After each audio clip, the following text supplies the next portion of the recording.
62세에 재혼을 서둘렀지만 이내 한 달 만에 후회했습니다. 저는 정윤이 올해 62세입니다. 이혼한 지 벌써 15년이 흘렀죠.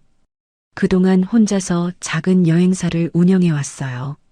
그날도 평범한 12월의 하루였습니다. 창밖으로 첫눈이 내리기 시작했어요. 하얀 눈송이들이 천천히 떨어지는 모습을 보니 마음이 묘하게 쓸쓸해졌습니다. 오후 내내 손님은 한 명도 오지 않았어요. 겨울이 되면 여행객들이 줄어드니까 늘 그렇긴 하지만 그날따라 더 적막해 보였습니다. 시계를 보니 벌써 오후 6시가 넘었네요. 컴퓨터 전원을 끄고 가방을 챙겼습니다. 문을 잠그고 나오는데 찬바람이 얼굴을 스쳤어요. 아, 정말 추워졌구나 싶었죠. 집으로 가는 골목길은 가로등 불빛만이 눈을 밝혀주고 있었습니다. 발걸음 소리만 덩그러니 들리더라고요. 눈이 점점 더 굵어져서 어깨 위에 쌓이기 시작했어요. 그때 문득 이런 생각이 들었습니다. 이 나이에 다시 설렐 수 있을까? 누군가와 함께 이 겨울을 보낼 수 있을까? 15년 동안 혼자 살면서도 이렇게 간절하게 생각해 본 적은 없었거든요. 그런데 그날 밤 첫눈을 맞으며 걷는데 갑자기 외로움이 밀려왔습니다. 그런데 그때였어요. 뒤에서 누군가 저를 부르는 소리가 들렸죠. 실례합니다. 괜찮으세요? 뒤돌아보니 60대 중반 정도로 보이는 남자가 서 있더군요. 키가 크고 단정한 모습이었어요. 무엇보다 목소리가 참 따뜻했습니다. 눈이 많이 내리는데 외투도 없이 다니시네요. 그제야 제가 얇은 블라우스만 입고 나왔다는 걸 깨달았어요. 추위에 정신이 없어서 코트를 챙기지 못했던 거죠.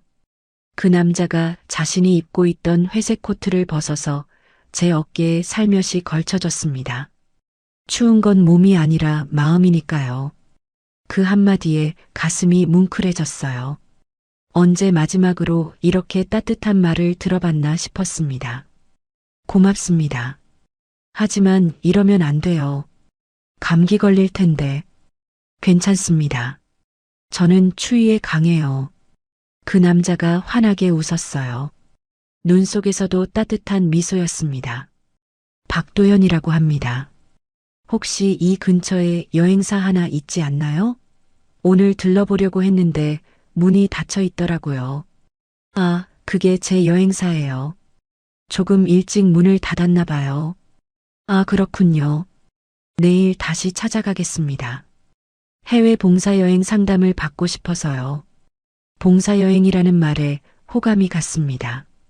좋은 일을 하려는 사람이구나 싶었어요. 네, 언제든지 오세요. 그날 밤 집에 돌아와서도 도연 씨가 자꾸 생각났습니다. 오랜만에 누군가에게서 받은 친절함이 마음을 따뜻하게 했어요. 코트에서 나던 은은한 향이 아직도 기억나더라고요. 침대에 누워서도 잠이 오지 않았습니다. 창밖으로는 여전히 눈이 내리고 있었어요. 하지만 이상하게 그날 밤은 춥지 않았습니다. 혹시 내일 정말 올까? 그런 생각을 하면서 잠이 들었어요. 다음 날 아침 일찍 여행사에 나갔습니다. 평소보다 30분이나 빨리 출근했죠. 왜 그랬는지 모르겠어요. 그냥 마음이 설렜나 봅니다. 오전 10시쯤 문이 열리는 소리가 났어요. 도연 씨가 약속대로 찾아왔습니다. 안녕하세요. 어제 인사드린 박도연입니다. 네, 어서 오세요. 앉으세요. 도연 씨는 정말 예의 바른 사람이었어요. 말투도 부드럽고 상냥했습니다. 봉사여행 상담을 받고 싶다고 했죠? 네, 동남아시아 쪽으로 가서 봉사활동을 하고 싶어요. 퇴직하고 나서 의미 있는 일을 해보고 싶거든요. 도연 씨의 진지한 모습에 감동받았습니다. 나이가 들어서도 남을 위해 봉사하겠다는 마음이 얼마나 아름다운 일인가요? 상담을 하는 동안 자연스럽게 개인적인 이야기도 나누게 됐어요. 도연 씨는 회사에서 정년퇴직을 했고 아내와는 몇 년 전에 이별했다고 했습니다. 저도 혼자 사는 지 오래됐어요. 이혼한 지 15년 정도 됐거든요. 그렇군요. 힘들었겠어요. 처음엔 그랬죠. 하지만 이제는 괜찮아요. 그렇게 말하긴 했지만 마음 깊은 곳에서는 여전히 외로움이 있었어요. 그런 마음을 도연 씨가 알아주는 것 같았습니다. 겨울에는 더 쓸쓸하겠어요. 맞아요. 특히 첫눈이 오면 괜히 마음이 허전해져요. 저도 그래요. 혼자 있으면 시간이 참 천천히 가더라고요. 도연 씨도 저와 비슷한 외로움을 느끼고 있다는 걸 알 수 있었어요. 왠지 모르게 마음이 통하는 느낌이었습니다. 상담이 끝날 때쯤 도연 씨가 조심스럽게 말을 꺼냈어요. 실례가 되지 않는다면 가끔 여기 들러도 될까요? 혼자 있으면 답답해서요. 물론이죠. 언제든지 오세요. 그날 이후로 도연 씨는 정말 자주 여행사에 들렀습니다. 처음엔 봉사여행 관련 상담이었지만 점점 일상 이야기를 나누는 시간이 많아졌어요. 도연 씨는 정말 좋은 청취자였습니다. 제 이야기를 진심으로 들어주더라고요. 며칠이 지나자 저는 도연 씨를 기다리고 있는 제 모습을 발견했습니다. 도연 씨가 오는 시간쯤 되면 자꾸 입구를 쳐다보게 되더라고요. 이런 감정이 이 나이에도 생길 수 있다는 게 신기했어요. 겨울에 차가운 바람이 불어도 마음만큼은 따뜻해지는 날들이었습니다. 도연 씨가 여행사에 들르는 일이 점점 잦아졌습니다. 처음엔 일주일에 한두 번이었는데 어느새 거의 매일 오게 됐어요. 봉사여행 상담이라고 했지만 실제로는 그냥 이런저런 이야기를 나누는 시간이 더 많았죠. 오늘은 또 무슨 상담을 받으러 오신 거예요? 제가 농담 반 진담 반으로 물어보면 도연 씨는 항상 미소를 지으며 대답했어요. 사실 상담보다는 윤희 씨와 이야기하는 게 더 좋아서 오는 거예요. 그런 솔직한 말에 가슴이 두근거렸습니다. 이 나이에 이런 감정을 느낄 줄 몰랐어요. 12월 중순쯤 되자 도연 씨가 본격적인 봉사여행 계획을 말하기 시작했어요. 캄보디아 농촌 지역에 학교를 짓는 프로젝트에 참여하고 싶다고 했습니다. 정말 의미 있는 일이네요. 얼마나 오래 가실 계획이세요? 2주 정도 예정이에요. 그런데 혼자 가기엔 좀 외롭고 누군가와 함께 갔으면 좋겠어요.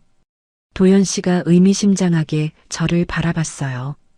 설마 저에게 함께 가자는 말인가 싶었죠. 혹시 관심 있으시면 함께 가실래요? 나이가 들수록 좋은 일을 해야 한다고 생각해요. 저요? 그런데 여행사 일이 있어서 잠깐 문 닫으시면 되잖아요. 인생에서 이런 기회가 자주 오는 건 아니잖아요. 도연 씨의 제안에 마음이 흔들렸습니다. 정말로 의미 있는 일이었고 무엇보다 도연 씨와 함께하는 시간이 늘어난다는 생각에 설렜어요.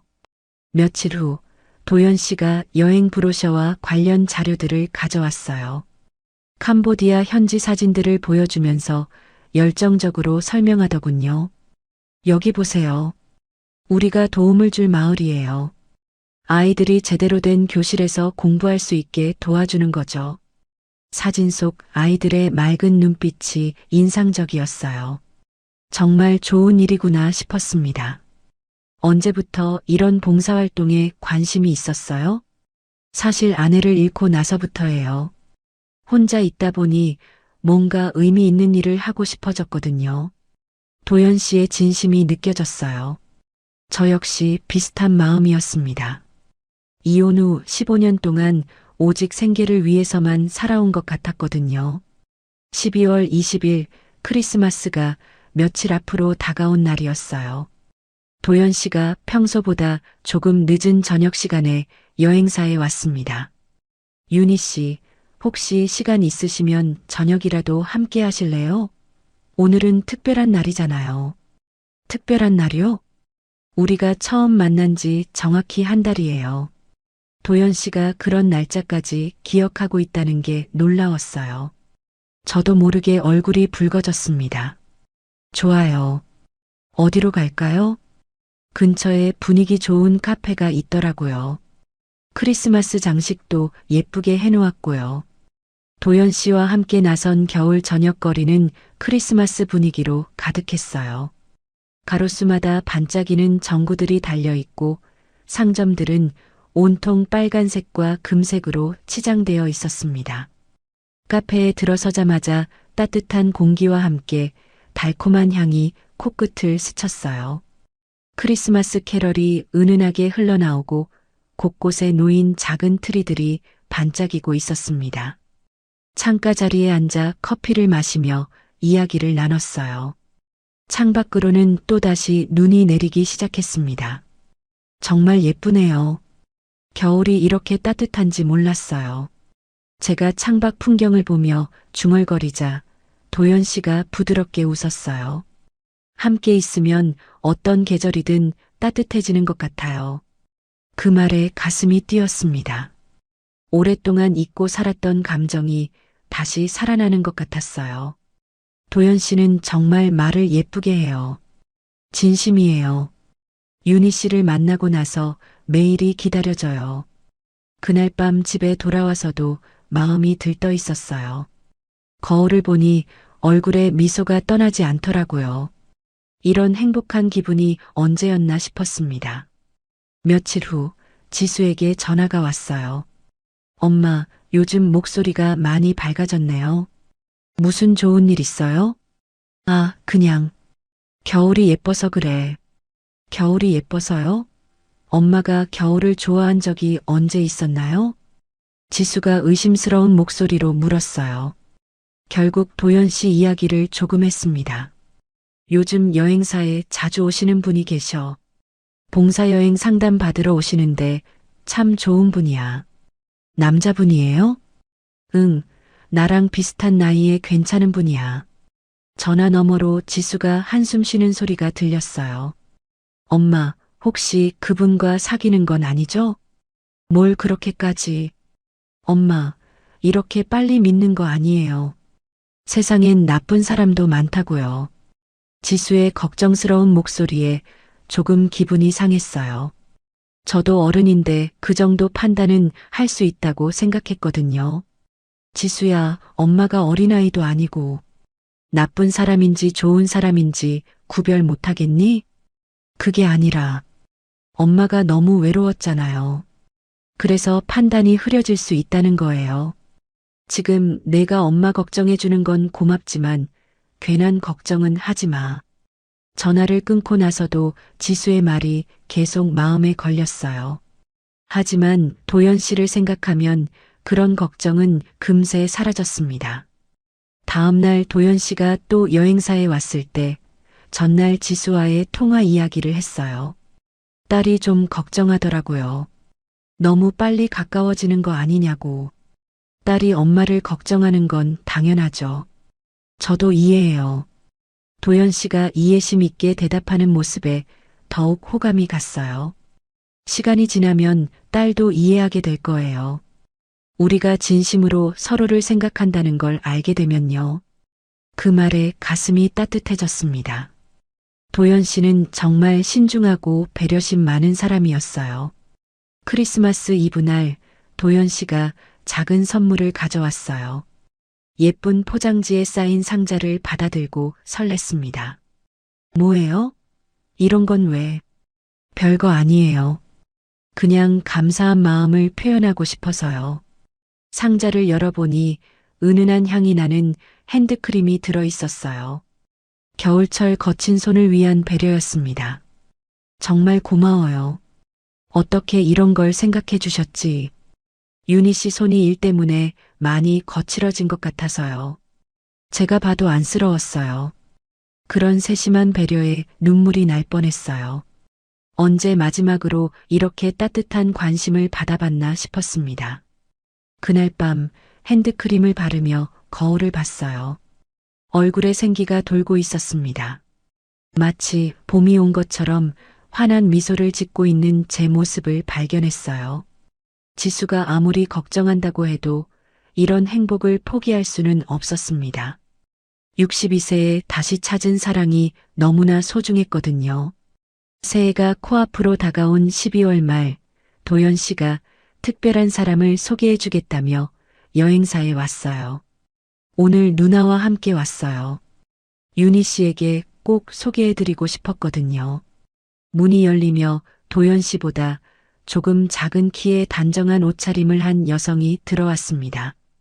60대 중반쯤으로 보이는 분이었는데 얼굴에 온화한 미소를 띠고 계셨어요. 안녕하세요.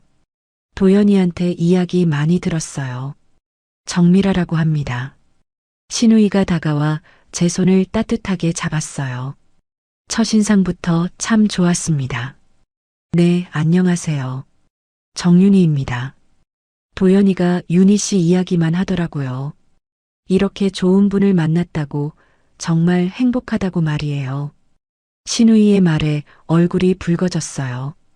도연 씨가 다른 사람들에게도 저에 대해 이야기하고 다녔다니 왠지 기분이 좋았습니다. 과찬이세요? 아니에요. 보니까 정말 그러시네요. 도연이가 윤희 씨 만나고 나서 완전히 달라졌거든요. 신우이가 카페에 앉아 이야기를 나누는 동안 저는 이 가족의 따뜻함에 감동받았어요. 신우이는 수녀원에서 오랫동안 봉사활동을 했다고 했습니다. 20년 넘게 어려운 분들을 도와왔어요. 요즘도 주말마다 양로원에 가서 어르신들과 시간을 보내죠. 정말 존경스러워요. 쉽지 않은 일인데 별일 아니에요. 남을 돕는 일이 제게는 기쁨이거든요. 도연이도 그런 마음으로 봉사여행을 계획하고 있는 거예요. 신우이의 말을 들으니 도연 씨에 대한 신뢰가 더욱 깊어졌어요. 이런 훌륭한 누나를 둔 사람이라면 분명히 좋은 사람일 거라는 생각이 들었습니다. 사실 오늘 온 이유가 하나 더 있어요. 도연 씨가 조심스럽게 말을 꺼냈어요. 윤희 씨에게 진지한 이야기를 하고 싶어서요. 심장이 두근거리기 시작했습니다. 혹시 프로포즈인가 싶었어요. 우리가 만난 지 이제 2달 정도 됐잖아요. 저는 이 시간들이 정말 행복했어요. 저도요. 그래서 혹시 괜찮으시다면 내년에 정식으로 부부가 되면 어떨까 해서요. 드디어 나온 말이었어요. 가슴이 터질 것 같이 뛰었습니다. 신우이가 옆에서 환하게 웃으며 말했어요. 우리 가족이 되어줘서 정말 감사할 것 같아요. 도연이 혼자 있는 모습을 보는 게 너무 안쓰러웠거든요. 저도 정말 기쁘네요. 제가 대답하자 도연 씨가 안도의 표정을 지었어요. 2025년에는 부부로 함께 봉사사업도 하면 좋겠어요. 캄보디아 학교 프로젝트 말고도 계획하고 있는 게 여러 개 있거든요. 봉사사업이요? 네, 누나가 운영하는 봉사단체와 연계해서 더 큰 일을 해보려고 해요. 윤희 씨의 여행사 경험도 많이 도움이 될 거예요. 신우이가 고개를 끄덕이며 말했어요. 윤희 씨 같이 능력 있는 분이 합류해 주시면 정말 든든할 거예요. 우리 봉사단체도 해외 프로그램을 확장하려고 하는데 여행 관련 전문 지식이 꼭 필요했거든요. 이 모든 계획들이 너무 완벽해서 꿈만 같았어요. 단순히 결혼만 하는 게 아니라 함께 의미 있는 일을 할 수 있다는 게 더욱 설렜습니다. 그런데 혼인신고는 언제쯤 할까요? 도연 씨가 물어보자 신우이가 먼저 대답했어요. 새해 전에 하는 게 어때요? 2025년을 새로운 가족으로 시작하면 얼마나 좋겠어요. 그것도 좋은 생각이네요. 마음이 급해지기 시작했어요. 이런 행복을 더 이상 미룰 이유가 없었습니다. 며칠 후 도연 씨가 혼인신고서를 가져왔어요. 시간 있을 때 작성해 두면 좋을 것 같아서요. 서류를 받아들고 보니 정말 실감이 났어요. 62세에 다시 결혼을 하게 되다니. 지수에게는 언제 이야기할 거예요? 조금 더 기다려 봐야겠어요. 아직 반대할 것 같거든요. 그래도 딸인데 미리 이야기하는 게 좋지 않을까요? 일단 혼인신고부터 하고 그 다음에 차근차근 설득해 볼게요. 지수도 시간이 지나면 이해할 거예요. 사실 지수에게 말하기가 겁났어요. 분명히 반대할 게 뻔했거든요. 하지만 이미 마음은 정해진 상태였습니다. 12월 28일 도연 씨와 함께 구청에 갔어요. 혼인신고를 하는 날이었습니다. 구청 앞에서 만났을 때 도연 씨가 작은 꽃다발을 건네줬어요. 특별한 날이니까요. 흰색 장미 5송이였어요. 하얀 눈처럼 순수한 꽃말이 우리에게 딱 맞는 것 같았습니다. 민원실에서 번호표를 뽑고 기다리는 동안 가슴이 계속 두근거렸어요. 정말로 결혼을 하는 거구나 싶었습니다. 윤희 씨, 긴장하세요? 조금요. 이런 경험이 처음이라서 저도 마찬가지예요. 하지만 이렇게 행복한 긴장은 처음이에요. 드디어 우리 차례가 됐어요. 공무원 앞에서 혼인신고서를 제출하는 순간 정말 꿈만 같았습니다. 축하합니다. 혼인신고가 접수됐습니다. 공무원의 말에 도연 씨가 제 손을 꽉 잡았어요. 이제 정말 부부가 된 거였습니다. 구청을 나오면서 도연 씨가 말했어요. 이제 정말 가족이네요. 내년부터는 부부로 새로운 삶을 시작해봐요. 네, 정말 기대돼요. 그날 저녁 집에 돌아와서 혼인신고서 사본을 다시 들여다봤어요. 정윤이, 박도연 이렇게 나란히 적힌 이름들을 보니 가슴이 벅찼습니다. 창밖으로는 또 눈이 내리고 있었어요. 하얀 눈송이들이 하나씩 떨어지는 모습을 보면서 생각했습니다. 정말 이 겨울이 내 인생 최고의 계절이구나. 15년 동안 혼자 살면서 이런 행복을 꿈꿔본 적이 있었나요? 도연 씨 같은 좋은 사람을 만나 다시 사랑을 하게 되고 심지어 함께 봉사활동까지 할 수 있게 됐으니까요. 신우이도 그렇게 따뜻하게 저를 받아들여줬고 앞으로 의미 있는 일들을 함께 해나갈 생각을 하니 정말 설렜어요. 물론 지수에게 이야기하는 건 걱정됐지만 시간이 지나면 분명히 이해해 줄 거라고 믿었습니다. 엄마도 행복할 권리가 있다는 걸 알아줄 거예요. 그날 밤 잠자리에 누워서도 계속 미소가 지어졌어요. 내년이 정말 기다려졌습니다. 박윤이라는 새로운 이름으로 도연 씨와 함께 살아갈 새로운 인생이 시작되는 거니까요. 하얀 눈처럼 순수했던 그 겨울의 마음으로 저는 모든 걸 믿고 있었습니다. 혼인신고를 한 지 일주일이 지났어요. 2025년 새해가 밝았고 저는 이제 박윤희가 됐습니다. 새로운 한 해의 시작이 이렇게 설렐 줄 몰랐어요. 그런데 도연 씨가 조금씩 달라지기 시작했어요. 처음에는 별일 아닌 것 같았는데 지나고 보니 그게 시작이었습니다. 여보, 휴대폰 좀 봐도 될까요? 어느 날 도연 씨가 갑자기 제 휴대폰을 달라고 했어요. 왜요? 뭔가 찾는 게 있어요? 아니에요. 그냥 부부가 됐으니까 서로 비밀이 없었으면 좋겠어서요. 조금 이상했지만 거절할 이유도 없었어요. 숨길 게 없으니까요. 도연 씨가 제 휴대폰을 이것저것 만지더니 뭔가 설정을 바꾸고 있었어요. 뭐 하는 거예요? 위치 공유 설정했어요. 이제 서로 어디 있는지 알 수 있어요. 굳이 그럴 필요가 있을까요? 부부끼리 서로 걱정하는 거잖아요. 혹시라도 사고 나면 어떻게 찾겠어요? 말은 맞는 것 같았어요. 하지만 왠지 모르게 불편한 기분이 들었습니다. 며칠 후에는 여행사 일에 관심을 보이기 시작했어요. 여보, 요즘 매출이 어때요? 겨울이라 좀 저조해요. 원래 이맘때는 그래요. 장부 좀 볼 수 있을까요? 제가 회사에서 경영 일 좀 해봤거든요. 도움이 될 것 같아서요. 도연 씨가 장부를 꼼꼼히 들여다보더니 이런저런 조언을 하기 시작했어요. 이 지출은 너무 큰 것 같은데요. 줄일 수 있지 않을까요? 그건 필요한 거예요. 여행사 운영하려면. 알겠지만 부부가 됐으니까 경제적인 부분도 함께 관리하는 게 좋겠어요. 조금씩 제 일에 개입하기 시작하는 게 부담스러웠어요. 15년 동안 혼자서 잘해왔는데 굳이 간섭받을 필요가 있나 싶었죠. 그러던 어느 날 오랜 친구인 미경이가 전화를 했어요. 윤희야, 오랜만에 만날까? 새해도 됐고 밥이나 먹자.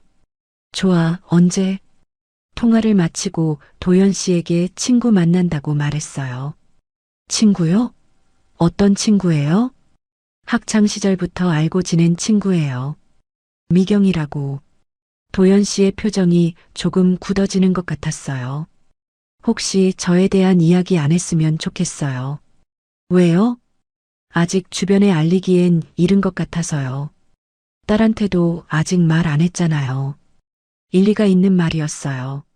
하지만 왠지 모르게 찜찜한 기분이 들었습니다. 미경이와 만나서 밥을 먹는데 자꾸 도연 씨 이야기가 나오려고 했어요. 그럴 때마다 화제를 돌려야 해서 불편했습니다. 윤희야, 요즘 좋은 일 있나? 얼굴이 밝아졌네. 그냥 새해라서 그런가 봐. 친한 친구한테도 솔직하게 말할 수 없다는 게 답답했어요. 집에 돌아와서 도연 씨에게 만남이 어땠는지 물어보더군요. 뭘 이야기했어요? 별거 없어요. 그냥 안부 묻고. 저에 대한 이야기는 안 했죠? 네, 안 했어요. 잘했어요. 당분간은 조심하는 게 좋겠어요. 며칠 후에는 더 노골적으로 말했어요. 여보, 친구들과 자주 만나지 않았으면 좋겠어요. 왜요? 친구들과 만나는 게 뭐가 문제예요? 문제가 있다는 게 아니라 요즘 날씨도 춥고 감기도 유행하잖아요. 추운데 나가면 다칠 수도 있어요. 도연 씨의 목소리에는 걱정이 묻어 있었어요. 애정 어린 관심인 것 같았지만 왠지 모르게 숨이 막히는 느낌이 들었습니다. 그리고 이제 부부가 됐으니까 서로한테 집중하는 게 좋지 않을까요? 하지만 친구들을 아예 안 만날 수는 없잖아요. 꼭 만나야겠으면 미리 말하고 짧게 만나세요.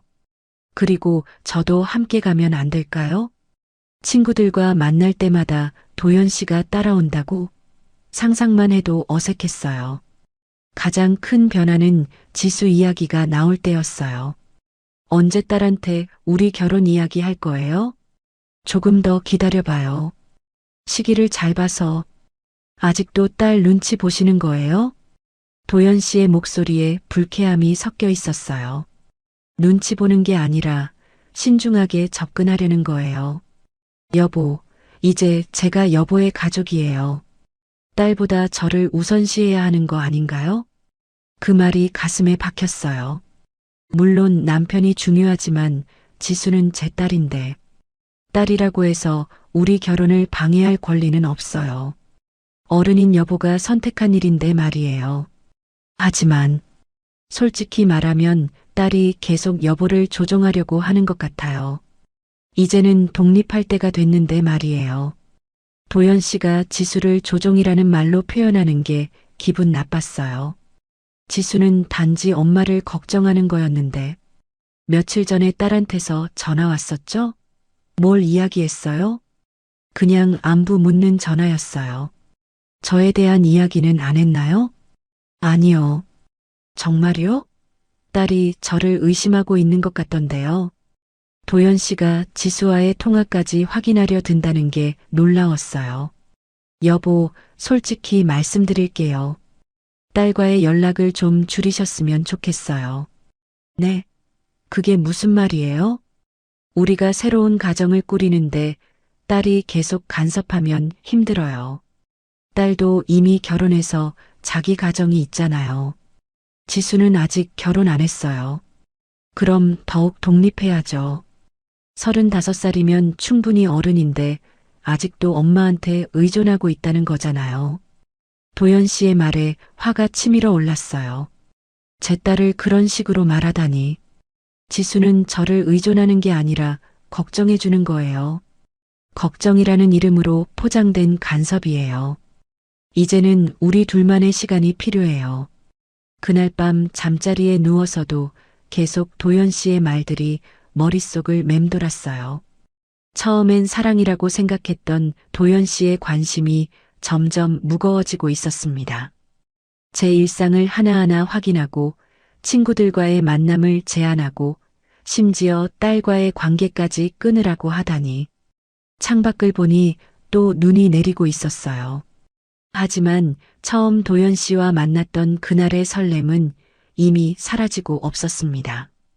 따뜻했던 도연 씨의 손이 언제부턴가 차가운 족쇄처럼 느껴지기 시작했어요. 사랑의 온기라고 믿었던 모든 것들이 사실은 저를 묶어두려는 끈이었던 걸까요? 그날 밤 처음으로 결혼을 후회하는 마음이 들었습니다. 하지만 이미 혼인신고까지 한 상황에서 그런 생각을 한다는 게 너무 무서웠어요. 혹시 제가 예민하게 받아들이는 건 아닐까? 도연 씨는 정말로 저를 걱정해서 그러는 건 아닐까? 그런 생각들이 머릿속에서 계속 맴돌았습니다. 하지만 가슴 한편으로는 알고 있었어요. 이건 사랑이 아니라는 걸. 진짜 사랑이라면 제가 이렇게 숨이 막힐 리 없었으니까요. 겨울바람이 창문을 흔들고 있었어요. 마치 도연 씨가 제 마음을 흔들고 있는 것처럼. 혼인신고를 한 지 보름이 지나면서 도연 씨의 요구는 더욱 구체적이 됐어요. 이제는 제 여행사 운영에 본격적으로 개입하려고 했습니다. 여보, 한 가지 제안이 있어요. 어느 날 도연 씨가 진지한 표정으로 말을 꺼냈어요. 여행사 건물 명의를 우리 둘 공동 명의로 바꾸면 어떨까요? 왜 갑자기 그런 이야기를? 부부가 됐으니까 재산도 함께 관리하는 게 맞잖아요. 그리고 만에 하나 여보한테 무슨 일이 생기면 제가 대신 관리할 수 있고요. 도연 씨의 말은 합리적으로 들렸어요. 하지만 15년 동안 혼자 힘으로 일궈낸 여행사인데 갑자기 공동 명의로 바꾼다는 게 마음에 걸렸습니다. 조금 더 생각해봐도 될까요? 너무 급작스러운 것 같아서. 급작스럽긴 뭐가 급작스러워요. 우리 부부잖아요. 도연 씨의 목소리가 조금 차갑게 변했어요. 가족끼리 비밀이 왜 있어요? 서로 믿지 못한다는 뜻인가요? 그게 아니라 다른 부부들은 다 이렇게 해요. 여보만 특별히 다른 건 아니잖아요. 며칠 후 신우이가 갑자기 여행사에 찾아왔어요. 평소보다 표정이 심각해 보였습니다. 윤희 씨, 도연이한테서 들었어요. 재산 정리 문제로 고민이 있다고? 아, 그런 게 아니라. 괜찮아요. 이해해요. 여자 혼자 사업하면서 힘들게 모은 재산이니까 쉽게 결정할 수 없죠. 신우이가 제 손을 잡으며 다정하게 말했어요. 하지만 이제는 가족이잖아요. 도연이도 여윤희 씨를 진심으로 사랑하니까 그런 제안을 하는 거예요. 저도 그런 마음인데 다만 사실 제가 오늘 온 이유가 있어요. 신우이가 갑자기 목소리를 낮춰 말했어요. 도연이가 요즘 많이 상처받고 있어요. 아내가 자신을 믿지 않는 것 같아서요. 그런 게 아닌데. 도연이가 어떤 사람인지 윤희 씨도 알잖아요. 평생 봉사만 하면서 살아온 사람이에요. 그런 사람이 무슨 나쁜 마음을 가지겠어요? 신우이의 말이 제 마음을 흔들었어요.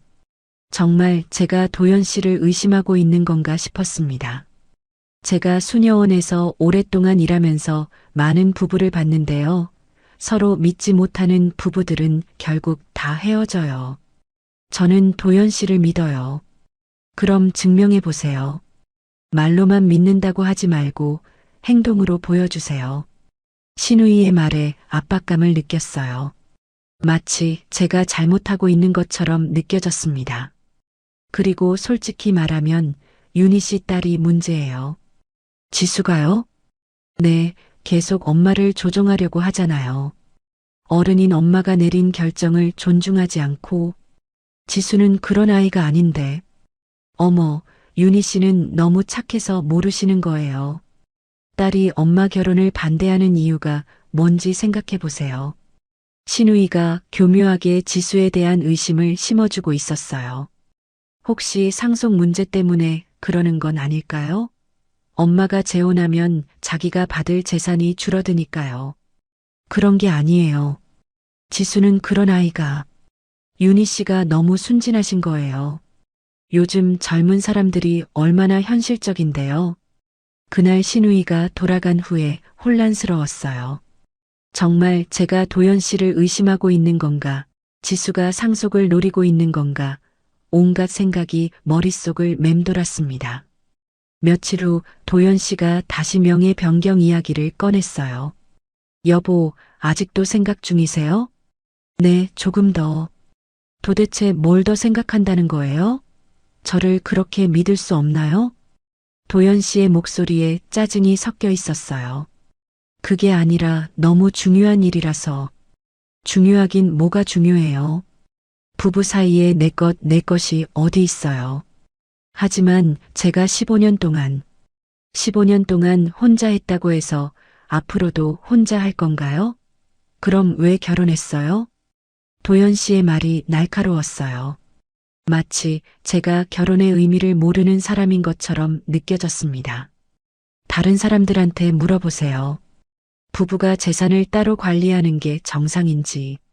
그 주말 친구 미경이와 만날 약속이 있었어요. 하지만 도연 씨가 강하게 반대했습니다. 요즘 날씨도 너무 추운데 굳이 나가야 해요? 오랜만에 만나기로 한 약속이에요. 약속은 다음에 잡으면 되잖아요. 건강이 더 중요하죠. 결국 미경이한테 약속을 취소한다고 연락했어요. 미경이의 실망스러운 목소리가 마음에 걸렸습니다. 윤희야, 요즘 왜 이래? 만나자고 해도 맨날 핑계대고. 미안해, 요즘 몸이 좀 안 좋아서. 그래도 이상하다.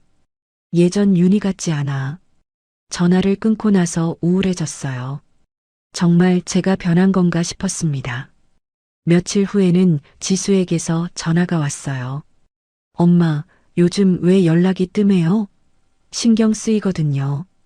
바빠서 그래. 여행사 일이 많아서. 정말 그래요? 목소리가 이상한데. 지수의 예리한 관찰에 당황했어요. 별일 없어. 괜한 걱정하지 마. 엄마, 혹시 그분 때문에 힘든 일 있는 건 아니죠? 지수가 도연 씨를 언급하자 가슴이 답답해졌어요. 무슨 소리야? 그런 일 없어. 그럼 다행인데.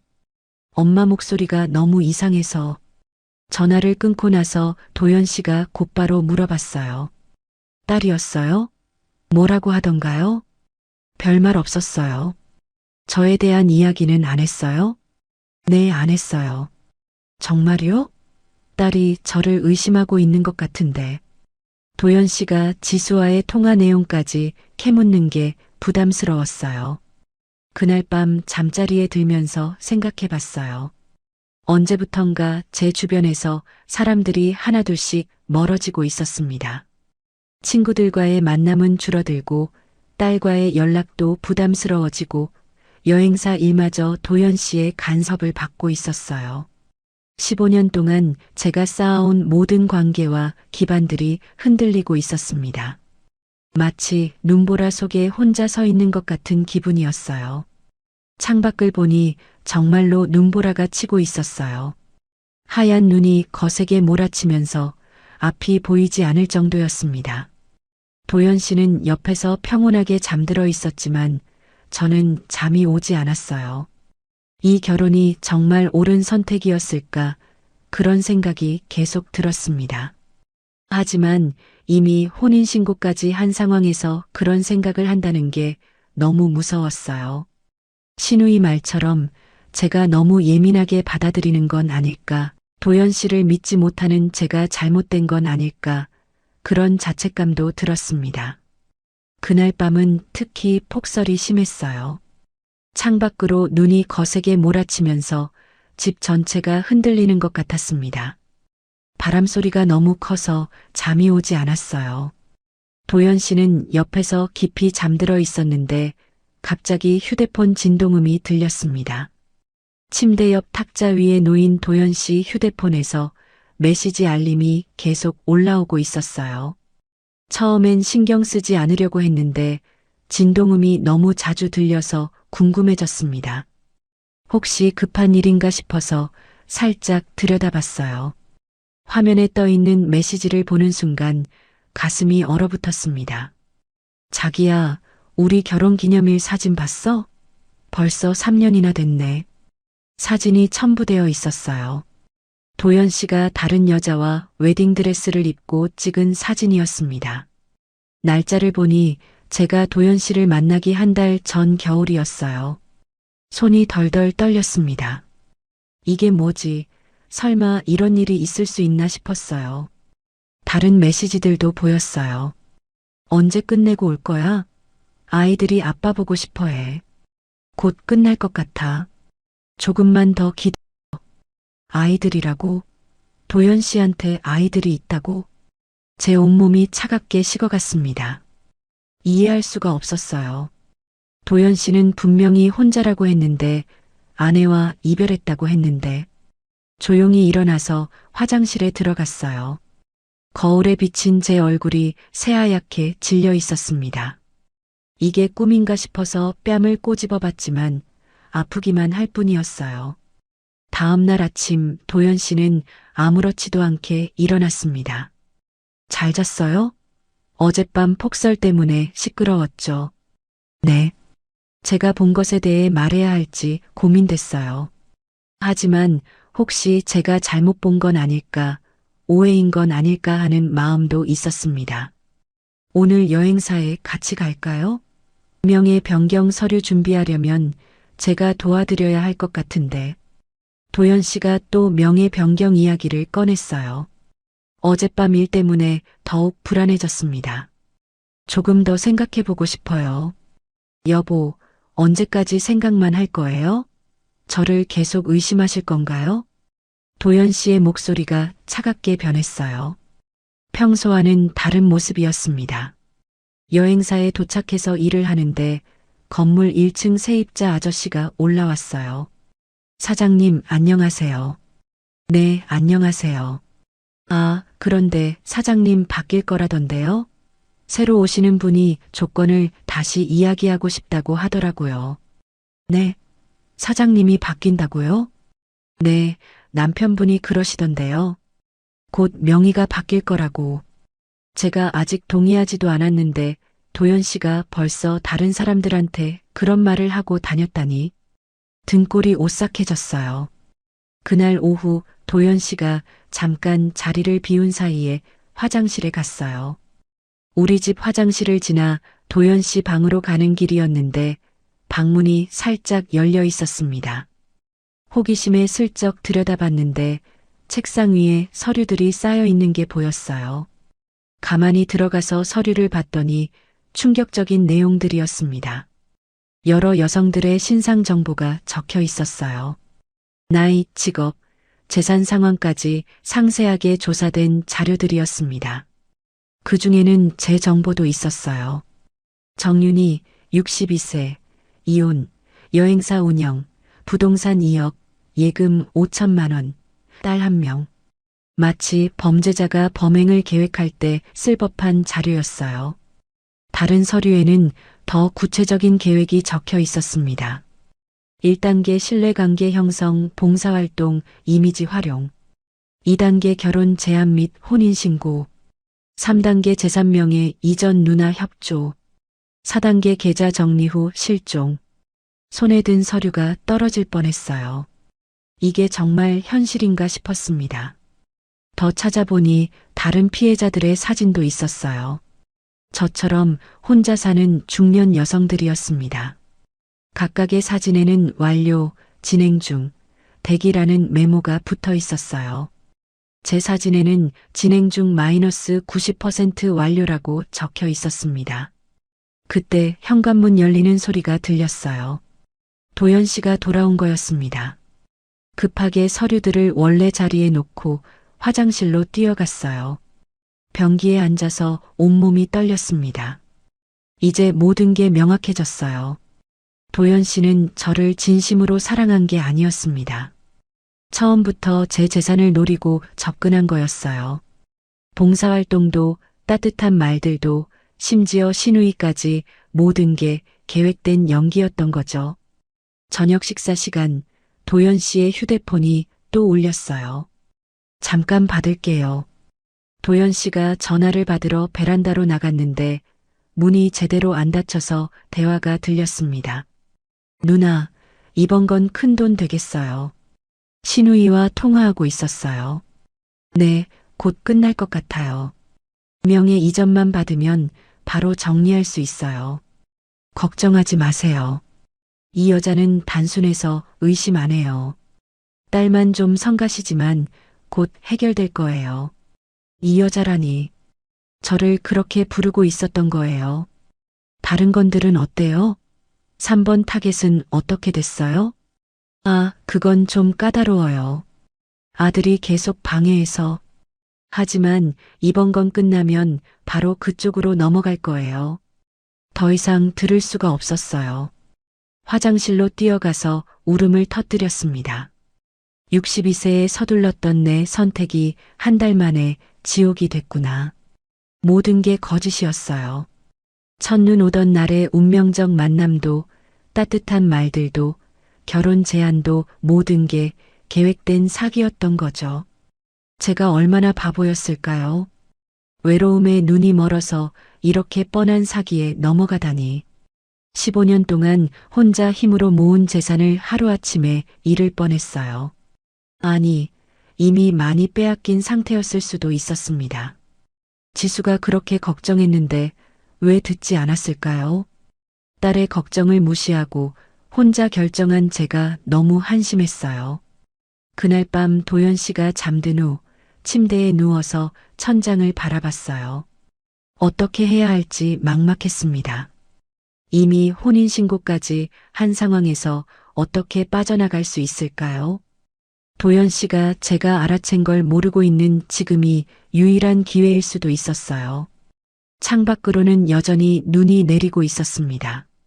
하얀 눈이 모든 걸 덮어버리듯이 저도 이 모든 악몽이 사라져버렸으면 좋겠다고 생각했어요.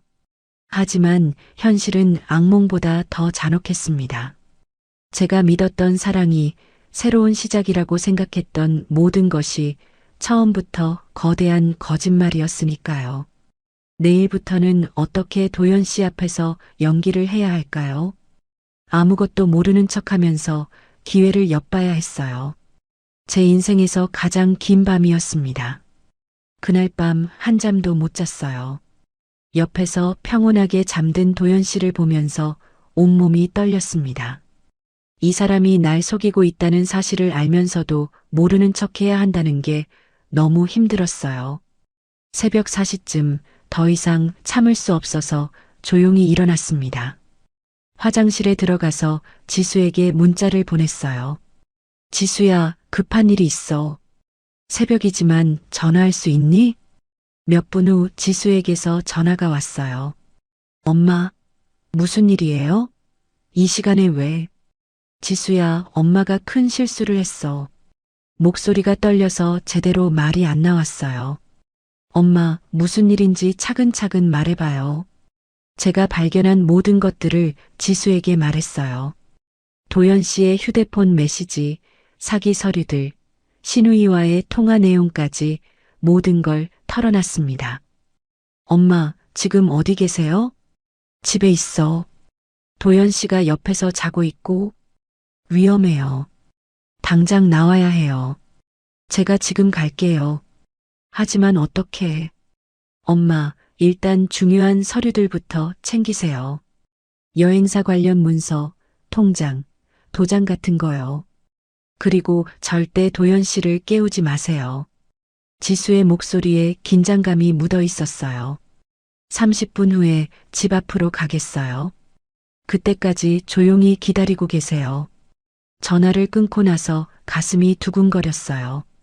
정말 탈출할 수 있을까? 도연 씨가 깨면 어떻게 하지? 온갖 걱정이 머릿속을 맴돌았습니다. 조용히 침실을 나와서 거실로 갔어요. 서재에 있는 중요한 서류들을 가방에 넣기 시작했습니다. 여행사 사업자 등록증, 건물 등기부등본, 통장, 도장, 그리고 혹시 모르니 도연 씨 방에서 본 사기 서류 몇 장도 가져왔어요. 가방을 챙기면서 지난 한 달을 생각해 봤어요. 정말 아무것도 의심하지 않았던 제가 한심했습니다. 도연 씨의 모든 행동이 이제는 계산된 연기로 보였어요. 새벽 5시 창밖으로 지수의 차가 보였어요. 조용히 현관문을 열고 나갔습니다. 엄마, 빨리 타요. 차에 타자마자 지수가 급하게 시동을 걸었어요. 경찰서부터 가야 해요. 신고해야죠. 지수야, 하지만 증거가 충분할까? 엄마가 가져온 서류들이면 충분할 거예요.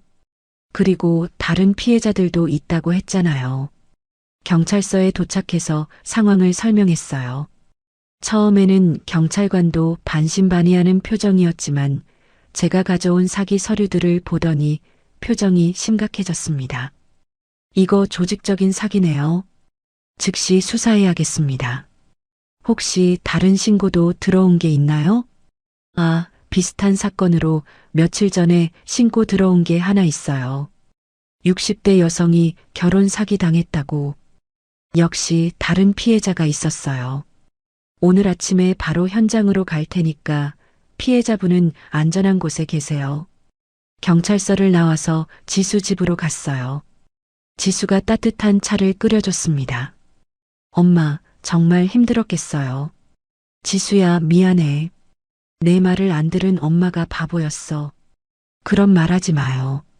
누구나 실수할 수 있는 거예요.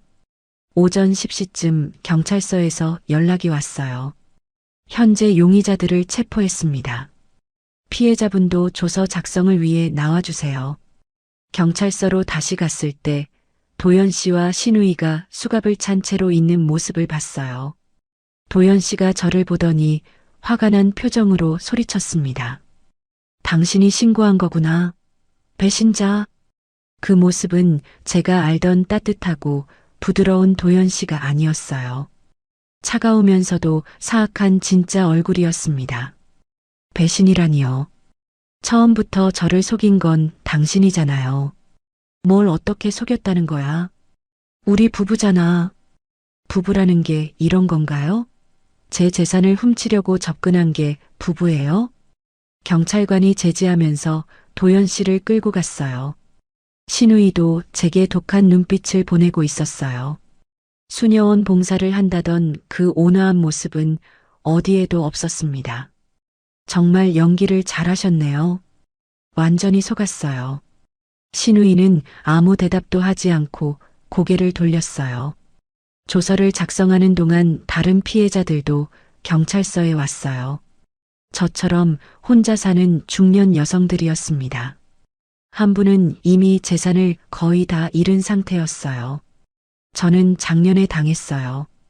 똑같은 수법으로 봉사활동한다고 접근해서. 저도 그래요. 남편이 죽고 혼자 있을 때 따뜻하게 대해줘서 완전히 넘어갔죠. 이 사람들이 벌써 몇 명을 속인 거예요? 경찰관이 설명해줬어요. 현재 파악된 것만 7건입니다. 피해 규모가 수억 원에 달해요. 7명이나 되는 여성들이 저처럼 속았다니 가슴이 답답했어요. 다행히 정윤희 씨는 초기에 발견해서 피해가 크지 않았습니다. 명예 이전도 아직 안 됐고요. 정말 아슬아슬한 순간이었어요. 며칠만 더 늦었다면 모든 재산을 잃었을 거예요. 오후에 집으로 돌아갔어요. 도연 씨가 썼던 방을 들여다보니 모든 게 정리되어 있었습니다. 마치 처음부터 아무도 살지 않았던 것처럼요. 서랍에서 결혼 반지를 꺼냈어요. 한 달 전에는 그렇게 소중했던 반지가 이제는 차가운 쇠덩어리처럼 느껴졌습니다. 창밖으로 눈이 그치고 있었어요. 며칠째 계속된 폭설이 멈추면서 하늘이 조금씩 밝아지고 있었습니다. 그날 저녁 지수가 와서 함께 저녁을 먹었어요. 엄마, 이제 혼인신고 취소 절차만 남았어요. 응, 내일 구청에 가봐야겠다. 엄마, 정말 힘들었죠? 많이 힘들었어. 하지만 내가 있어서 견딜 수 있었어. 엄마 말 안 듣는다고 뭐라고 하지 않아서 고마워. 엄마를 걱정해주는 마음이었는데 왜 뭐라고 하겠어. 오히려 고마워. 그날 밤 혼자 침대에 누워서 생각해 봤어요. 겨울같이 차가웠던 이 결혼이 드디어 끝났구나. 사랑이라고 믿었던 모든 것들이 차디차게 깨져버렸지만 그래도 진실을 알게 되어서 다행이었어요. 62세에 다시 시작한 사랑이 한 달 만에 이런 식으로 끝나다니. 하지만 더 늦기 전에 알게 된 게 천만다행이었습니다. 창밖으로는 눈이 완전히 그쳤어요. 내일은 맑을 것 같았습니다. 사건이 일어난 지 한 달이 지났어요. 3월 초 겨울이 서서히 물러가고 있었습니다. 법원에서 혼인신고 취소 판결이 났어요. 이제 정말로 박윤희가 아닌 정윤희로 돌아갔습니다. 한 달간의 악몽 같은 결혼이 공식적으로 끝난 거였어요. 구청에서 나오는 길에 지수가 기다리고 있었어요. 엄마, 수고하셨어요. 이제 정말 끝났구나. 네, 완전히 끝났어요. 지수와 함께 카페에 앉아서 따뜻한 차를 마셨어요. 한 달 전 도연 씨와 첫 데이트를 했던 그 카페였습니다. 여기서 처음 데이트했었어. 힘든 기억 때문에 안 좋으실 텐데. 아니야. 이제는 괜찮아. 오히려 여기 와서 정리하고 싶었어. 그 자리에 앉아서 지난 2달을 되돌아봤어요. 얼마나 많은 일들이 있었는지 실감이 안 날 정도였습니다. 지수야, 그동안 정말 고생했어. 엄마 때문에. 무슨 말씀이에요? 당연한 거죠. 처음에 내가 걱정했을 때 들었어야 했는데 엄마가 너무 고집스러웠어. 엄마도 행복하고 싶으셨던 거잖아요. 충분히 이해해요. 지수의 따뜻한 말에 눈물이 날 뻔했어요. 앞으로는 어떤 일이 있어도 지수와 상의할게. 혼자 결정하지 않고. 엄마, 너무 자책하지 마세요. 중요한 건 지금부터잖아요. 여행사로 돌아가서 일상을 정리하기 시작했어요. 도연 씨가 만져놨던 서류들을 다시 정리하고 그동안 소홀했던 업무들을 챙겼습니다. 며칠 후 단골 손님인 김 여사님이 여행사에 오셨어요. 사장님, 요즘 어디 아프셨어요? 한동안 안 보이시더라고요. 아, 개인적인 일이 좀 있어서요. 혹시 남자 때문에 그런 건 아니죠? 요즘 우리 나이 혼자 사는 사람들 노리는 나쁜 놈들이 많다던데. 김 여사님의 말에 깜짝 놀랐어요. 정확하게 제 상황을 말한 거였거든요.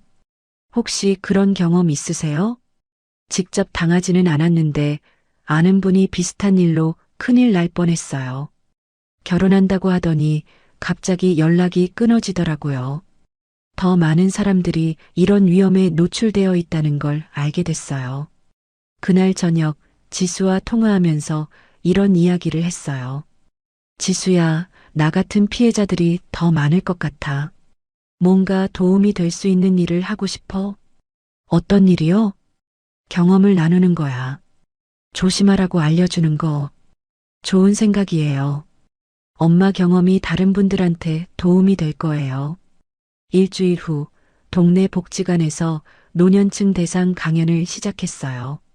첫 번째 강연 제목은 재혼 사기, 이렇게 조심하세요였습니다. 강연장에는 예상보다 많은 분들이 오셨어요. 60대, 70대 분들이 대부분이었습니다. 안녕하세요. 저는 정윤이라고 합니다. 오늘 여러분께 제 경험을 나누려고 해요. 제 이야기를 들으면서 고개를 끄덕이는 분들이 많았어요. 사기꾼들의 첫 번째 전략은 봉사활동 이미지예요. 좋은 일을 한다고 하면 의심하지 않게 되죠. 두 번째는 외로움을 파고드는 거예요. 겨울같이 추운 마음에 따뜻함을 가져다 준다고 하면서요. 세 번째는 가족 흉내내기예요. 누나, 동생 같은 사람들이 나타나서 신뢰를 쌓아요. 제 경험을 하나씩 설명하면서 어떤 신호들을 조심해야 하는지 알려드렸어요. 강연이 끝나고 한 할머니가 다가오셨어요. 사장님, 제가 요즘 만나는 분이 있는데 똑같은 말을 하더라고요. 봉사활동 한다고 하면서 재산 이야기까지. 지금이라도 조심하세요. 혼자 결정하지 마시고 자녀분들과 상의하시고요. 네, 그럴게요. 오늘 와서 정말 다행이에요. 그날부터 강연 요청이 계속 들어왔어요. 복지관, 경로당, 여성회관에서 연락이 왔습니다.